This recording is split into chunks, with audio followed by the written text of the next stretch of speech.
கேரளா மட்டை அரிசி யூஸ் பண்ணி நல்லா மொறுமொறுன்னு தோசை எப்படி செய்கிறதுன்னு பார்க்கலாமா. இதுக்கு நான் வந்து 2 கப் அளவுக்கு கேரளா மட்டை அரிசி எடுத்திருக்கேன். அதே 2 கப் அளவுக்கு நீங்கள் பச்சை அரிசி எடுத்துக்கோங்க.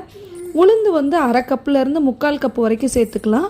இது கூடவே 1 டீஸ்பூன் வெந்தயம் சேர்த்து நல்லா தண்ணி ஊற்றி 3 மணி நேரம் ஊற வச்சுக்கோங்க.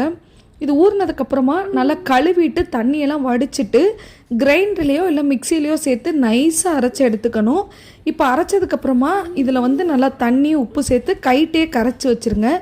இந்த மாவை 8 மணி நேரத்துலேருந்து 10 மணி நேரம் வரைக்கும் புளிக்க விட்டுருங்க. இப்போ புளிச்சதுக்கப்புறமா தேவையான மாவு எடுத்துகிட்டு அதில் கொஞ்சமாக தண்ணி ஊற்றி தோசை மாவு பக்குவத்துக்கு கரைச்சி வச்சுக்கோங்க.